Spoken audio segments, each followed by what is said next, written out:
사막만 가득한 요르단 미녀 공주가 한국을 찾아 오로지 한국의 나무와 숲만 찾아다녔다는 소식이 알려져 화제입니다. 작년부터 한국을 찾은 아랍 왕족, 특히 공주들에 대한 소식을 많이 전해드렸는데요. 한국에서 대학을 다니며 무언가를 배우거나 태권도나 문화사업 교류를 추진하거나 아니면 세계 최고 수준의 의료 서비스를 받기 위한 행보였죠. 그런데 이번에는 조금 다릅니다. 후대의 평가에 명함이 짓긴 하지만 결과적으로 현재의 나라 기틀을 마련하는 데 공이 있는 한국의 한 대통령이 남긴 일과도 관련이 있다고 하는데요. 오늘은 중동 공주가 수행원들을 대동해 한국의 전격 방문에 돌아다녔다는 특이한 장소들을 그녀의 발자취를 조차 소개해드리겠습니다. 소식 자체는 이미 알고 계시더라도 조금 더 풍부한 내용을 담아 준비했습니다. 잠시 저희 보도국 취재수첩 구독 설정도 부탁드리고요. 이스라엘과 사우디아라비아, 시리아 사이에 끼어있는 요르단은 중동에서 종교적으로나 문화적으로 가장 개방적인 나라 중 하나입니다. 여성의 지위도 상당히 높은 편이기에 베일을 강요하지 않을 뿐더러 이슬람 율법에서 금지하는 술과 돼지고기 판매는 물론이고 아예 생산도 하고 있기 때문에 자국산 맥주 브랜드도 보유하고 있을 정도인데요. 신기하게도 그 많은 주변 아랍 왕족들이 막대한 오일머니를 벌어들이는 데 반해 석유가 단 한 방울도 나지 않는 중동 국가이기도 하죠. 그런데 이 나라에는 더 큰 고민이 있습니다. 바로 기후에 따른 국토 대부분의 사막화 현상입니다. 실제로 요르단은 현재도 전국토의 80%가 사막으로 척박한 상황인데요. 얼마나 심한지 영화 마션 등 화성이나 사막을 배경으로 하는 영화 작품을 찍을 때 자주 등장하기도 한다고 하죠. 사실 온도 자체는 선선한 편이지만 물 부족이 심각한데 국경을 맞대고 있는 이스라엘, 시리아, 레바논과의 갈등까지 겹쳐 물 부족이 갈수록 심화된다고 합니다. 물론 많은 양의 물을 수입하고 있긴 하지만 그래도 넘쳐나는 수요를 감당하기 어려워 서민들에게 물을 주 1회만 공급하는 배급제까지 실시하고 있다고 하고요. 그래서인지 국가를 이끄는 왕족들은 환경운동에 더 많은 관심을 가져왔다고 합니다. 바스마 빈트 알리 요르단 공주의 한국 방문도 이와 관련이 있었습니다. 식목일이 다가오는 시기인데요. 서울에서 열린 세계 산림총회에 참석하기 위해 한국을 찾았던 것이죠. 그녀는 회의 참석에 앞선 인터뷰에서 한국 방문의 목적을 명확하게 밝혔습니다. 한국은 인류 역사에서 유일하게 산림 복원에 성공한 국가입니다. 심지어 이 복원 기술 공유에 늘 적극적이기 때문에 언제나 높게 평가하고 있습니다. 나무를 심고 숲을 가꾸는 것은 후손을 생각하게 할 수 있는 숭고한 일인데요. 한국이 요르단의 사막을 숲으로 바꾸는 일을 이끌어주길 바라요 라고 말이죠. 실제로 한국은 전 세계에서 유일하게 녹화 사업에 성공한 나라이기도 합니다. 얼마 전 보도에 따르면 몽골의 녹화 사업 기술을 전파하고 직접 숲을 가꾸는 사업을 펼치기도 해서 10여 년이 지난 지금은 주민들의 멋진 공원이자 황사 방지 버팀목이 되고 있기도 한데요. 물론 황사를 막으니 중국에서 날아오는 미세먼지로 힘들긴 하지만 말이죠.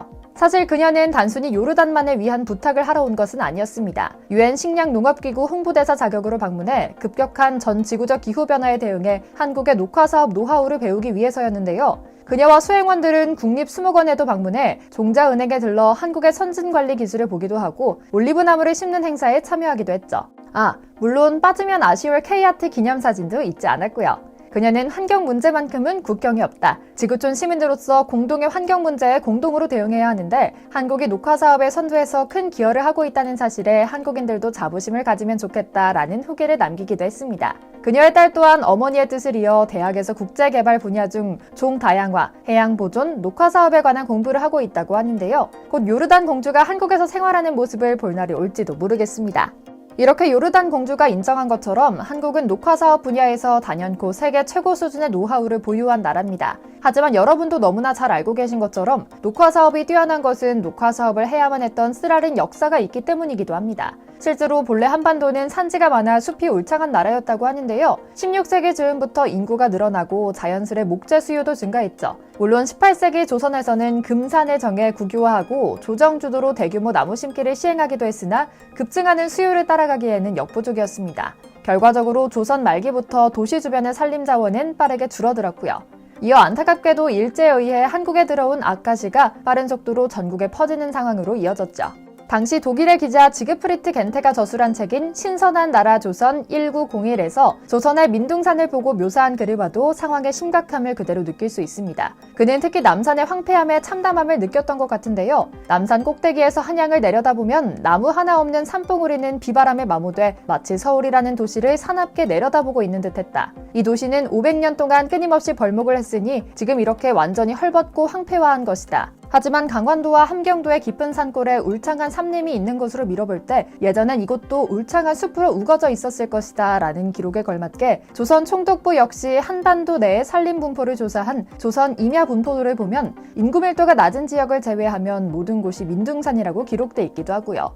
태평양 전쟁 시 국가총동원법으로 그나마 있는 나무조차 대량 벌목하며 산지 황폐화는 가속화되기도 했죠. 물론 막판엔 조선 총독부도 이 문제의 심각성을 인지했는지 아사카와 다쿠미 같은 임업가를 섭외해 한반도를 녹화하려고 했습니다. 자신들의 필요 때문이었지만요. 당연히 실패했고요.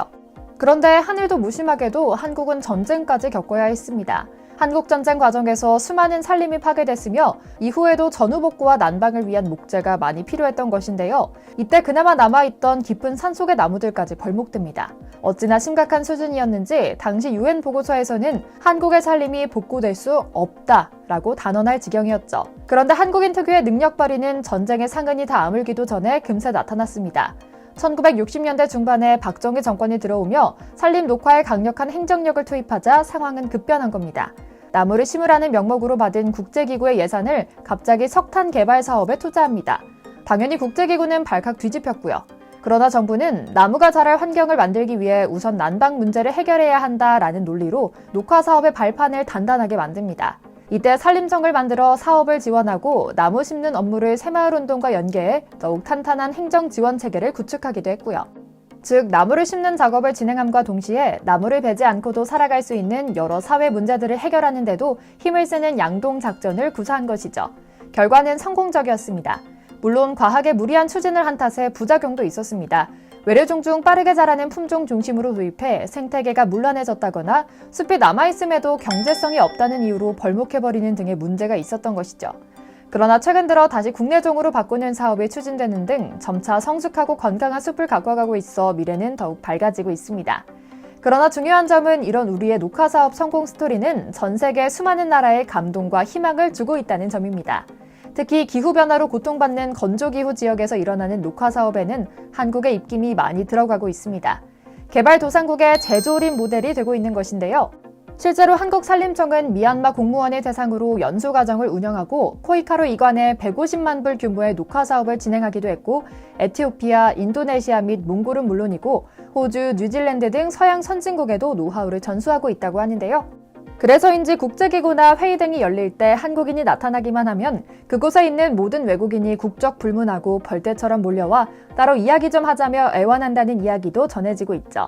이처럼 모두가 포기한 척박한 땅을 숲으로 바꿔버릴 수 있는 말도 안 되는 기술을 갖춘 한국. 그리고 이를 활용해 수익화하려 하지 않고 인류 전체에 나누어 주려는 선한 마음. 정말 한국다운 일이다 라는 감동적인 생각을 품으며 오늘 영상 마치겠습니다. 저희 보도국 취재수첩 구독 부탁드리고요. 시청해주셔서 감사합니다.